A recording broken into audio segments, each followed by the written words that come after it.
What's up, guys? This is Dakota with LineForge. We're currently in Fulton, New York. Slightly rainy, a little bit windy, but it's my first course review that I'm going to be doing for LineForge. We're going to take you through the 100-acre wood right here in Fulton, New York. This is my home course. It's really beautiful. If you're familiar with the Syracuse area, you know we have a lot of beautiful courses out here. We got a lot of wide open ones. We got a lot of wooded ones. You know, it's northeastern area, so definitely a lot of pines, lots of maples, lots of oaks. Yeah, let's go throw some disc, and it's not gonna be a lot of disc up close and personal. I'm just gonna show you what I throw as a relative noob per se, but I'm gonna try going for a good score and show you guys some really pretty sights. Up first is hole 1. This is a 470-foot par 4. Main goal here is to launch one out as far as you can. Unless you have a cannon of an arm, you're probably going to get within 100 feet or so.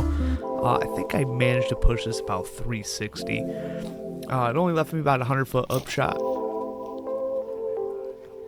As you can see, I landed relatively close, definitely within throw-in eagle range if you're accurate enough. I unfortunately don't have the skills, so I opt for a spike hyzer, trying to get as close to the basket as possible. It looks pretty good. I ended up leaving about 20 foot short, which is really no problem. That's comfortable putting range. As you see, I banged in for the birdie.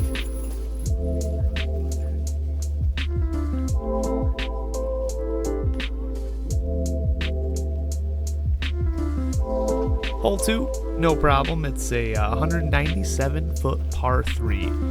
Main goal is take an overstable mid, shoot it out there, not super hard, and let it fade through the gaps and skip. If you can see, I kind of peered it through the 2 gaps that were there and got lucky, didn't hit any trees, left me about 25-30 short.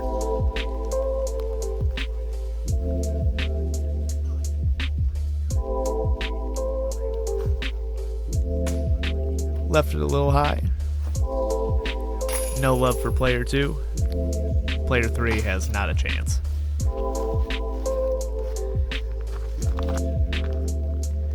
Here we are. We're gonna clean up my par really quick and keep it on moving to hole 3.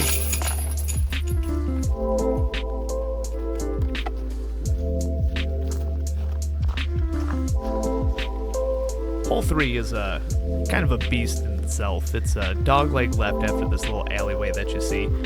316 feet, par 3. This is bogey or par. There really is no opportunity to birdie it unless you get a really lucky throw in. On the course, Dakota cutting in real quick. Dead drive, pured, right down the gap where you want to. That's not what you want to do. You don't want to push the back wall too much. It's a big dog leg to the left once you get down that tunnel way. So we're gonna have a little scramble shot here. This scramble shot was a little interesting. I had a window of about 2 feet by 3 feet, and I kind of had to lightly toss the trail that I'd thrown before, try to sneak it up there. Thankfully, I get through pretty cleanly and got a nice little putt for par here.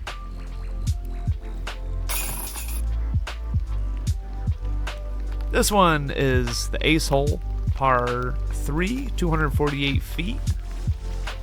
As you can see, I almost got it. We're just going to put this in for birdie and call it a day. Can't ever be mad about that.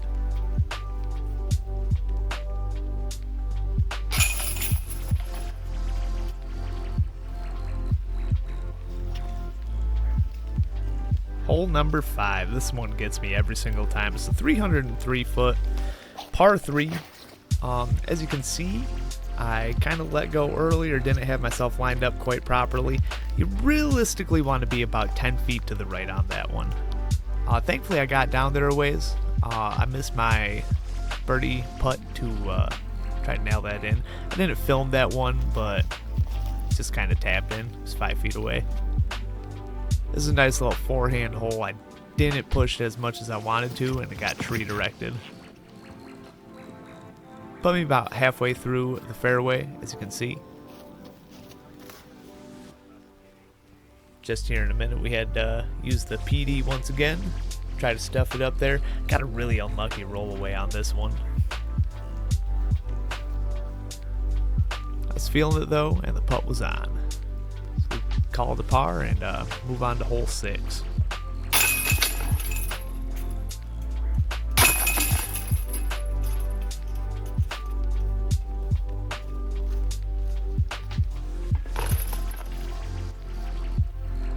This one's another interesting one. You have to get off the tee with a really good turnover or a really kind of pushed forehand to put you across this bend and leaves you a straight tunnel shot.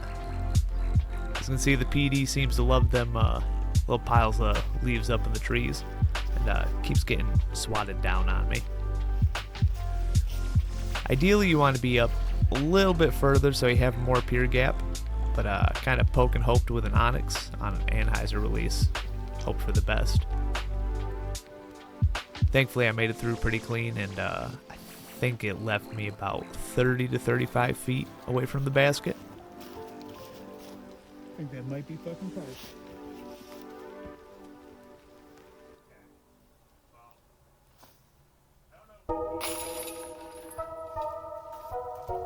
That was a really nice putt for me. Usually I don't make those from that range. But I will take a birdie where I can get one. This one says it curves off to the left and goes back to the right. Realistically, there's a straight gap that if you hit it, you're pretty much parked for birdie. I hit a late tree on this one and it swats it down. You can hear the nice little bonk right there.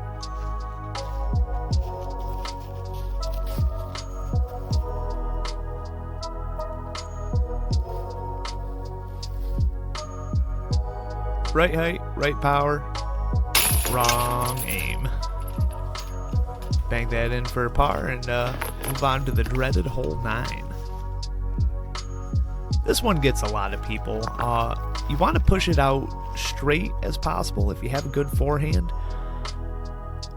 If not, you're kind of relying on going straight and having a late flip. I released this a little bit too early and kind of put myself in a weird position. But it's nothing that a roller can't get away with.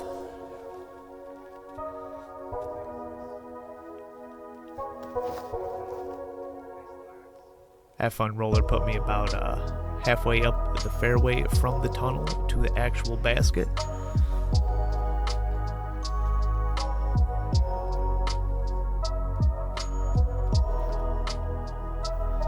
Sneaking away with a bogey on this one. It's pretty common for most people on this hole. This one lands about 2 feet away from the basket. I just pick it up, tap it in. I won't ever feel bad about a bogey on this hole.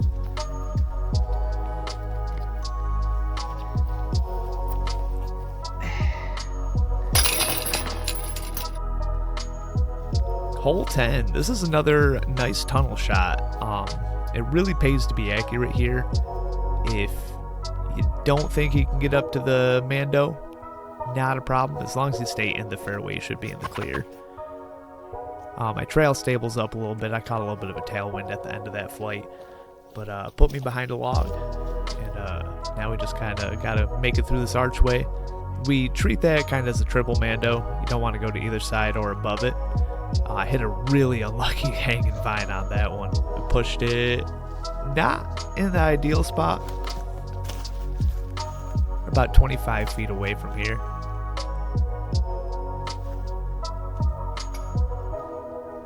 And yet another hole I won't feel bad about taking bogey on. So if you're not perfect off the tee, you're pretty lucky to walk away with a bogey. Hole 11, this is a fun little ace run hole. I take a tempo and I send it down as much as I can. I end up going a little long, which isn't a problem here. The only problem is catching guardians or early releases on this one. Kind of puts you in the thick of all the brush and sticks, and it's hard to get out of there. As you can see, I'm not prone to the occasional misdirection or tree bonks, so we'll tap it in for par.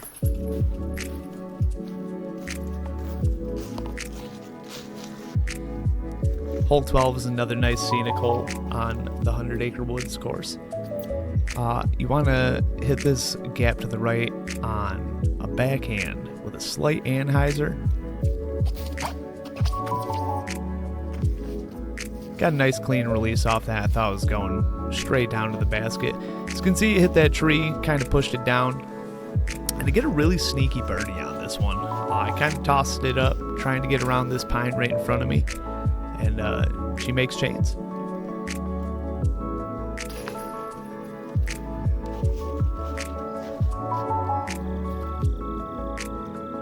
Hole 13 is a fun one. This is pretty much your stock hyzer toss.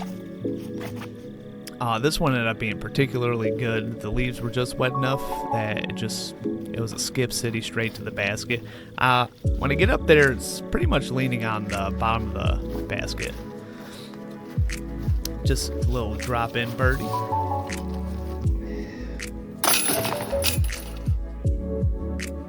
Hole 14. This one was rough to get, kind of an angle to the basket. But you got about a 15-foot wide gap that you want to get through off of the tee, have it turning, and have it fade back in. You should be relatively parked. I accidentally put this up a little too high, a little too nose up, and she ends up crashing down into a tree about 3/4 of the way up the fairway. Not a bad spot to be. You can very easily make it up for par.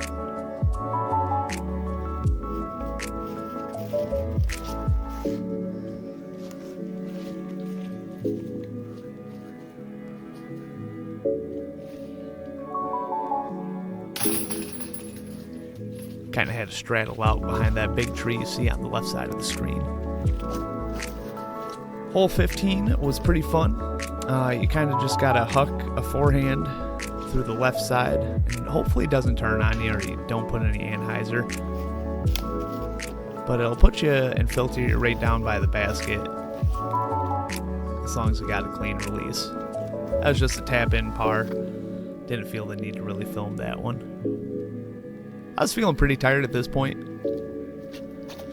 I had already played a round beforehand. I didn't get as much turn off this DD as I wanted. Thankfully, I get a nice little tree kick and pushes me back into the fairway. Otherwise, it's not very easy getting out of those woods. This kind of spike hyzer the same DD. Hope it gets in there. And it gets about 10 feet away from the basket.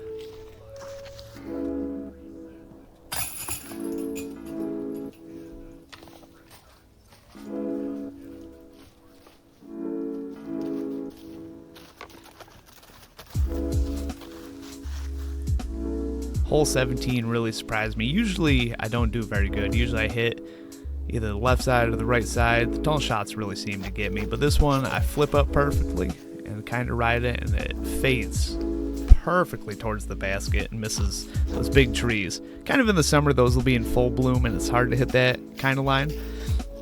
But here in the fall, with all the leaves falling down and everything, I'll push you right up by the basket, and I managed to get a weird birdie on this one.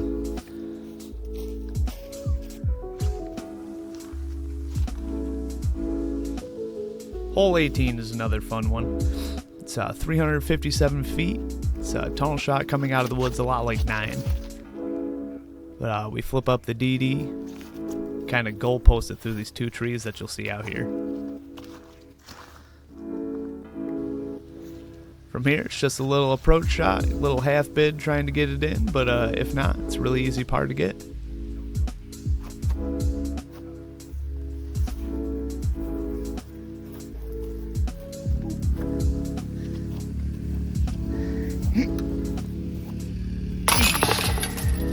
Ultimately, I really love Jason's course. The 100 Acre Wood, it's a really great course. It's going to make you practice your anhyzers. It's going to have you practice your flip-ups.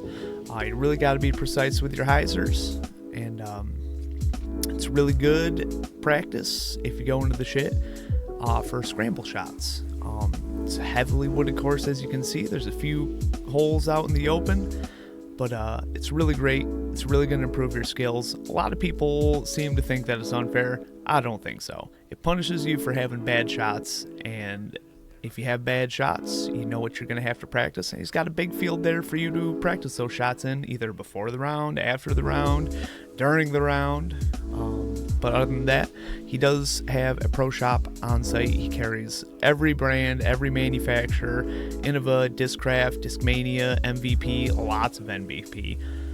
He gets most of the new stuff, and he also has an online store, which I'll put down in the description below.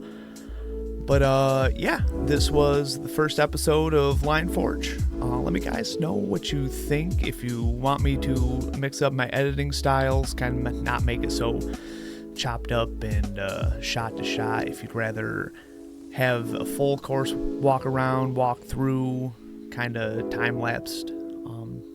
Yeah, other than that, Dakota's out.